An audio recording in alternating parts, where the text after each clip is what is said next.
Permanentemente. Sí, yo también tengo una relación con la luna, ¿no? A veces uno influenciado por esa jornada de pesca que uno tiene, por ejemplo, y el hecho de haber trabajado también en el campo, en la ingeniería, soy ingeniero, y siempre está la luna, dando vueltas, ¿no? Cuando tenés que cortar un árbol, una simple caña, una simple tacuara, si querés que tenga durabilidad, y bueno. Y acá lo que sucedió fue que yo soy básicamente poeta, es decir, yo tengo muy poca... Soy medio vago, por eso soy poeta, digo, porque me cuesta mucho el largo aliento de los textos, de las prosas. Escribo cuentos breves, novelas no me he animado nunca a ninguna novela. Y básicamente poesía, y cuando surgió la posibilidad de empezar a armar el libro, encontré poemas con muchos títulos que tenían que ver con la luna. Entonces, a partir de ahí dije, bueno, Lunas de Margarita. Y lo que pasa con este libro es que yo me relacioné con la gente de Algodón, en la cabeza del pollo, con la revista, esos 10, 11 años de la revista, y como soy ratón de biblioteca, cuando vinimos acá, empezamos a andar por acá hace del año, qué sé yo, 20 años, 23 años, empecé a preocuparme por las cuestiones de la literatura regional, y realmente, como yo lo hablo con los muchachos, con la gente, con los bibliotecarios amigos, con los profesores, nosotros tenemos 120 años de vida como pueblo, y una historia infinita. Y si uno se pone a revisar los textos, te quedás prácticamente con el libro de Genefe Lacroix en cuna del cooperativismo. Pero estamos hablando de 40 años atrás. Y más atrás, en los 80, los amigos de Gebrail Mata le publicaron en Buenos Aires su libro, ¿no? Entonces yo lo cito acá justamente a Gebrail, abro un poco el libro con su pensamiento, de su libro Del ánfora de mis recuerdos, que lo editaron los amigos. Ahí él tiene este pensamiento que para mí es extraordinario. Yo llevo ya 40 y el año que viene, en marzo, va a ser 42 años de chaqueñero, ya, 42 años. Dice Gebrail, si piensas ir al Chaco por un par de años, nada más, cualquiera sea tu razón, allí te quedarás. No lo dudes. El Chaco se te meterá en los ojos, en la piel, en la sensibilidad. Se te meterá en el alma su hechizo y lo armarás. Y tu voluntad será esclava de su magia y su seducción, ¿no? Palabra de Gebrail Mata, que fue maestro acá en la zona. Y bueno, entonces la idea era aportar. Este libro y como otros libros que están saliendo son aportes a la historia de nuestra región, que bueno, después vendrán otros y retomarán el hilo. Yo lo que me dediqué más a este libro, porque soy hijo y nieto de ferroviario y soy ingeniero en vías de comunicación, empecé a investigar el tema de los ferrocarriles, ¿no? El tema de los ferrocarriles. Con el Instituto de Geohistoria del Chaco, tenía un amigo en el Museo Histórico Provincial que empezó como peón de patio prácticamente y terminó siendo jefe de departamento, una extraordinaria persona, un conocimiento del Archivo Histórico Provincial. Ayudado por él, por la gente de la Biblioteca Herrera, bueno, fuimos un poco reconstruyendo esas historias, ¿no? Y bueno, está en el libro, no es todo. Yo espero que haya gente que pueda encontrar otras fuentes de los datos, ¿no? Y poder complementar este libro. ¿Qué precisamente tenemos? ¿Pude ojear algunas cosas? ¿Qué precisamente tenemos en este libro, Daniel? ¿Qué podemos encontrar en este libro? Y este libro es como dirían los críticos literarios, es una colecticia, es una palabra medio complicada, pero es una colecticia de temas, porque si bien está atravesado por la poesía, que es lo mío, que es mi ocupación. Tiene textos con ensayos breves sobre, por ejemplo, tuve la suerte de conocer, 83 años, tomé el té con ella, a la hija del que hizo el primer puente rústico, el puente Alonso, viniendo con ganados desde Santa Fe, Reconquista, el arroyo Palometa, donde perdió muchas vacas por las palometas. Una mañana dice que se levantaron y encontraron a las vacas sin ubre. Y bueno, y fueron avanzando y terminaron radicándose en Roca. Y después de Roca bajaron y se quedaron en el Zapallar, lo que hoy es Colonia, ¿no? Zapallar cambió de nombre. Pero más allá de San Martín está todavía la colonia que se llama Zapallar. Y bueno, Alonso, el padre de esta señora, docente, estuve una tarde, me atendió, estuvimos 3 o 4 horas compartiendo una merienda con ella, y bueno, y rescaté justamente esa información de por qué se llama Puente Alonso, ¿no? Cómo fue que se hizo el puente, primer puente rústico, sí. Y después terminó siendo, a raíz de eso, ya una posibilidad del cruce, que era el eje Resistencia, Benítez, Margarita, Las Palmas, ¿no? Esto, toda la ruta sería nuestra ruta. La ruta 1 sería, ¿no? En aquella oportunidad. Y bueno, después está un aporte de lo que es el ferrocarril en la región, con el ferrocarril Las Palmas, hay un pequeño aporte ahí de una investigación del Instituto de Geohistoria. Y después sí, hice un relevamiento con GPS y con información, porque todavía hay dos lugares, uno en el campo de Monfardini, de la gente de la familia Monfardini, y otro en el campo de mi amigo y escritor también, el Ronco López. Todavía hay trazos de terraplén ferroviario.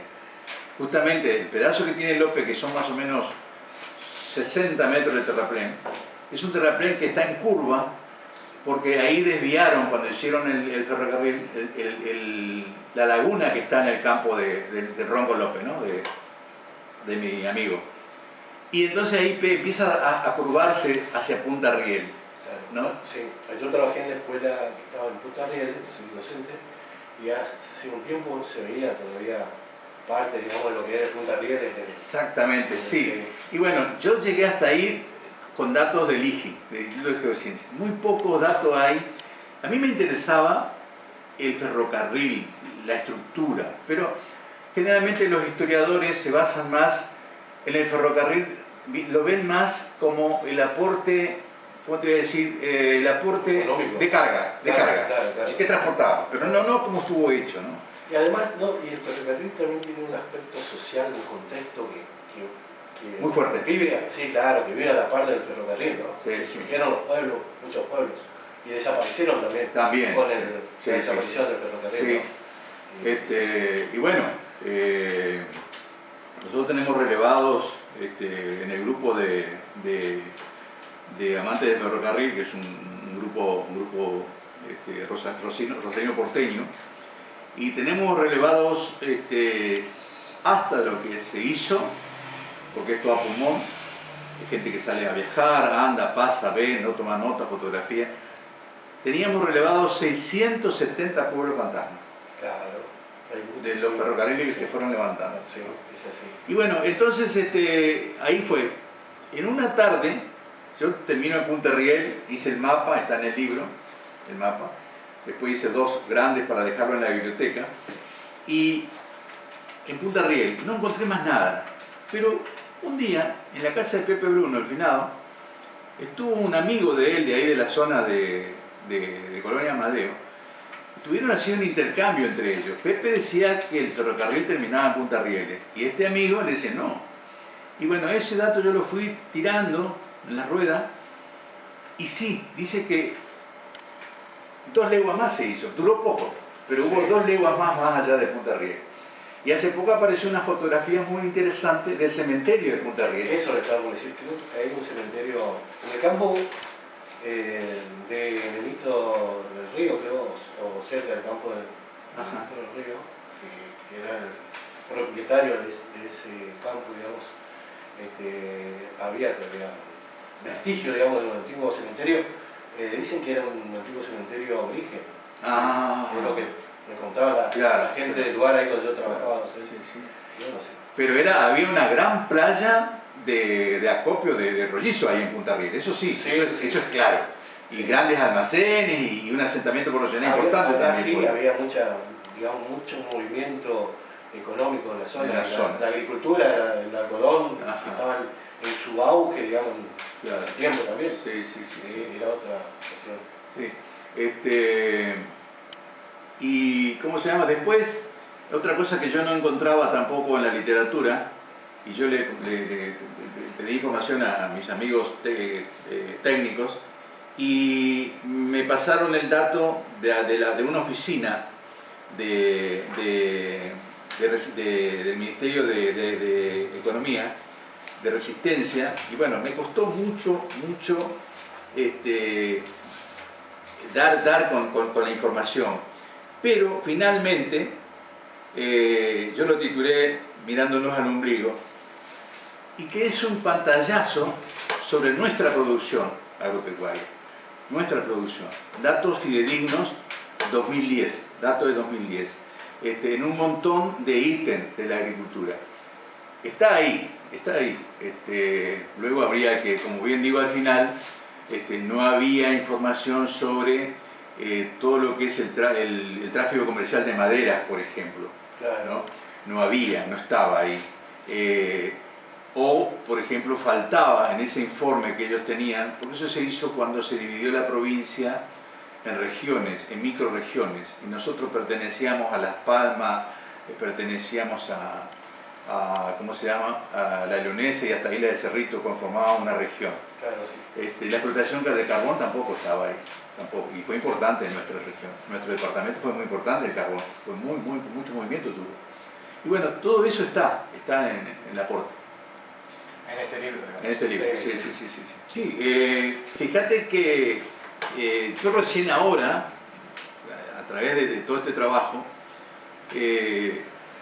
tengo con precisión un dato que yo creo que hasta no lo estamos enseñando bien a los niños, a nuestros chicos, porque nos quedamos con 3 horquetas.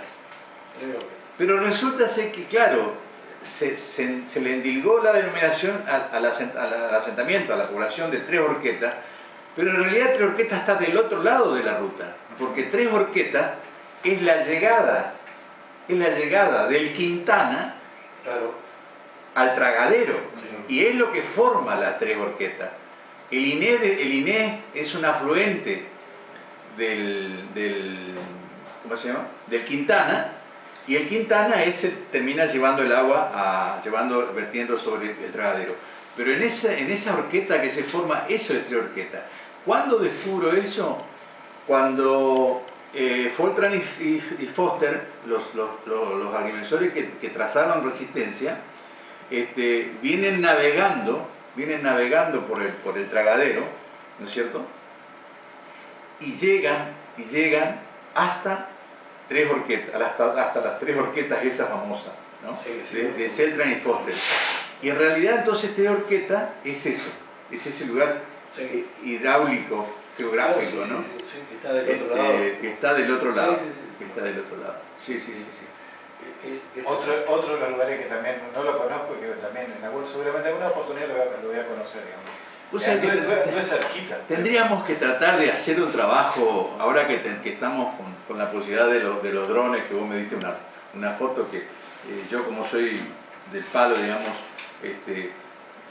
los puse, hay algunas referencias, pero son fotos históricas aéreas que van a quedar con el transcurso de los años. Esto era el puente, estos eran los puentes, así estaban. Este es el testimonio gráfico que queda.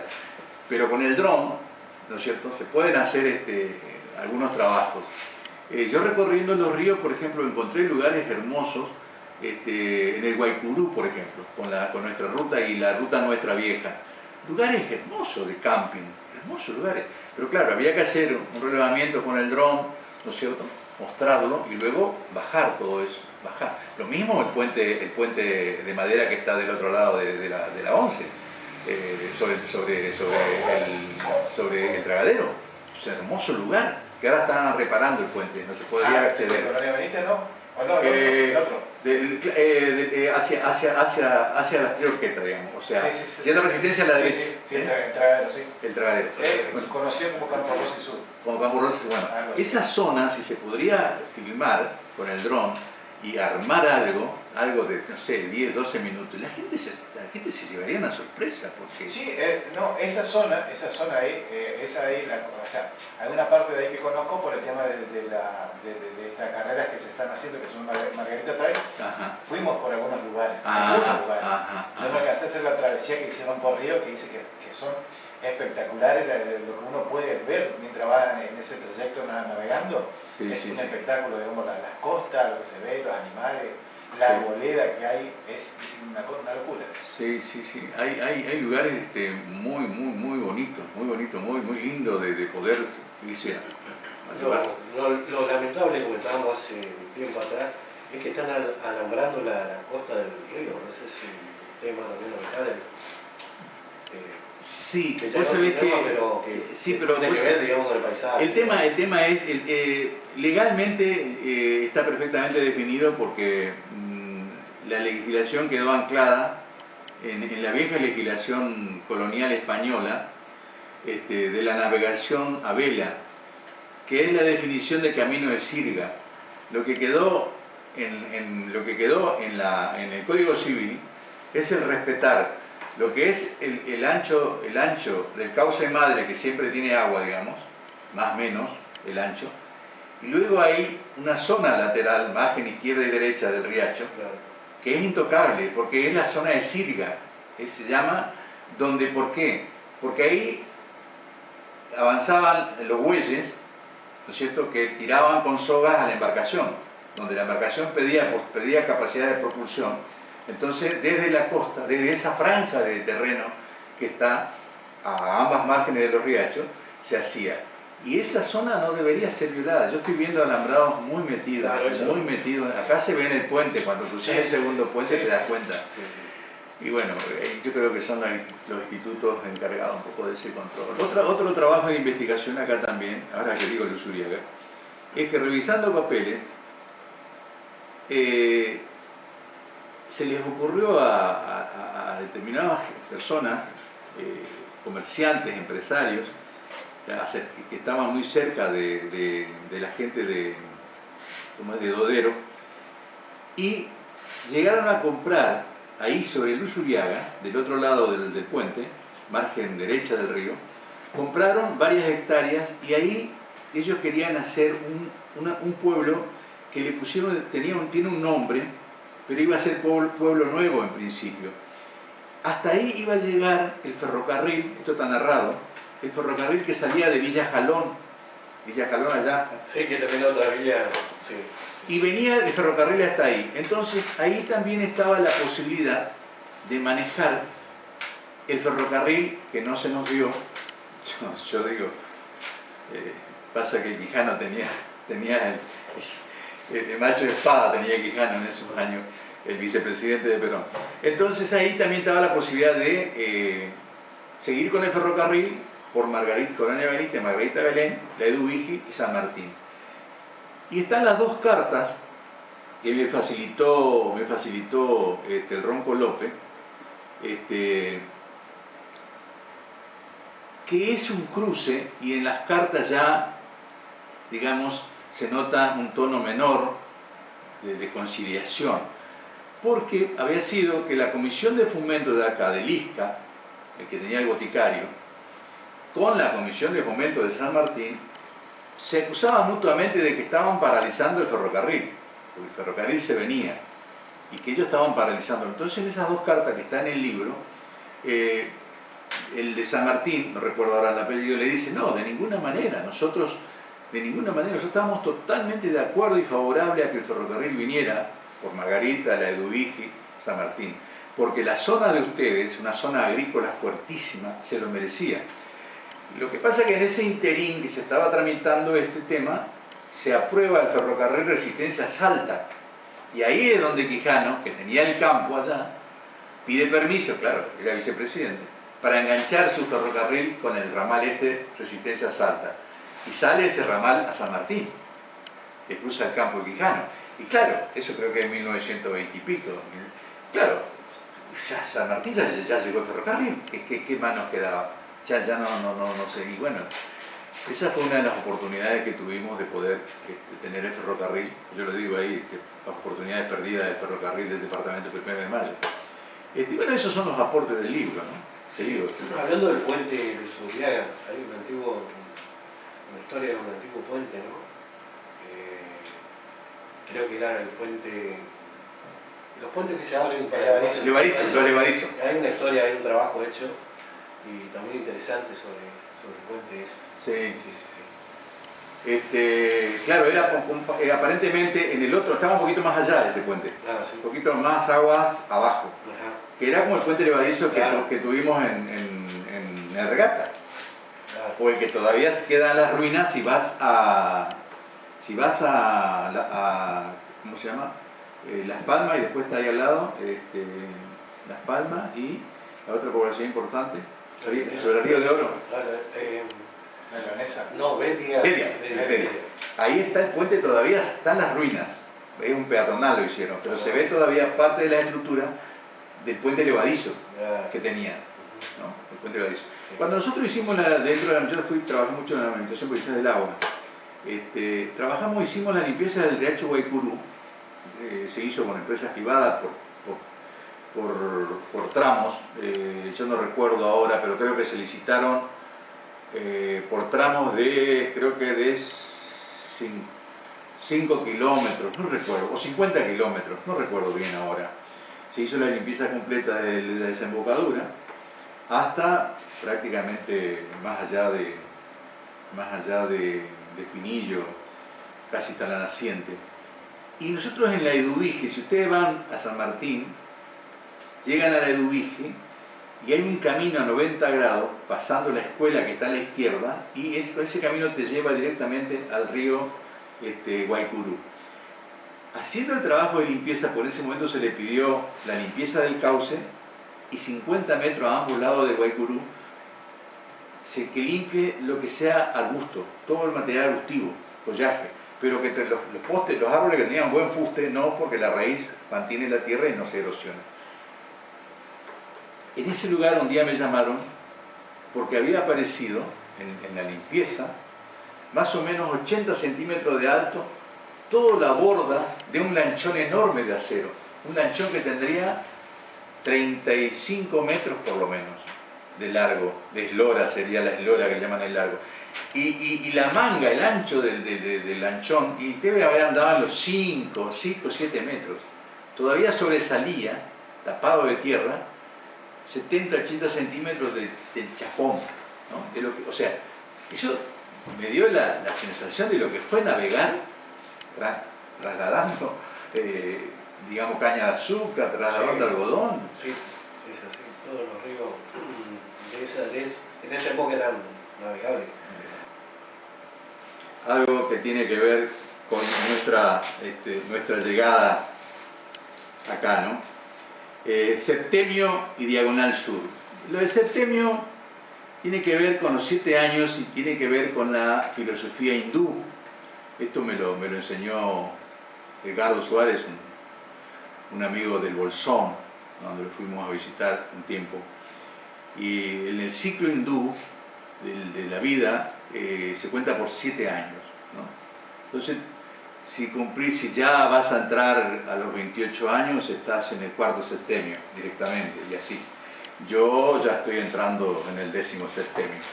Les voy a leer Septemio y Diagonal Sur. La Cruz del Sur vino a tenderse solidaria sobre esta tierra donde vinimos a celebrar la penúltima mudanza. Al sur de la Diagonal Sur pasan las coordenadas del solo estar. Solar del barrio Arrabal, donde plantamos Tanaroga para anclar los sueños de la Tana cerca de los montes y el silencio. Paraje acunado por calandrias que inauguran el día con sus trinos a coro, y los árboles de cebil blanco, nuestra pequeña selva de juguete, que crecen pujando entre los escombros, acaso para regalarnos reminiscencias del Curupaití, en el recuerdo de mis ancestros, en la altiva figura de don Francisco Melitón Acosta, mi abuelo paraguayo.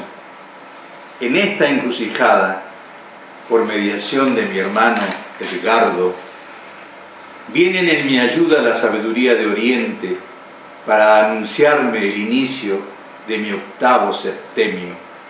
Años vendrán seguramente con su nuevo mensaje de luz al peregrino y espíritu encalmado. Entonces, sin demoras, discípulo obediente, con mi morral alivianado, comienzo ahora a caminar pacientemente este sendero de Margarita bajo la estrella de Belén. Y un texto que tiene que ver mucho con nuestro folclore, con nuestra mística, con nuestra tradición. En la región guaranítica está muy influenciado por esta cuestión, que es el angelito, ¿no? Desde la lejana Salta o el oeste formoseño, donde todavía hoy se pide prestado el angelito para poder velarlo una noche más, porque eso es buen augurio, cuesta entenderlo de nuestra cultura, pero es así. Y en este caso, lo que es la vieja tradición de lavar la tumba del angelito para producir lluvia. De eso trata el texto. Promeceras de la lluvia, dedicada a Peti Campos, nuestra vecina más próxima. Estaba muy quieta la sequía, estaba como acurrucada, hacía ya varios años. Mi vecina pensaba, no se moverá mientras en el cielo no salga a pasear a alguna nube hasta deshacerse en agua bendita. 5 años de sequía y la vieja lluvia no llegaba, y recordaba la canción de la infancia: la vieja está en la cueva, la lluvia no vendrá.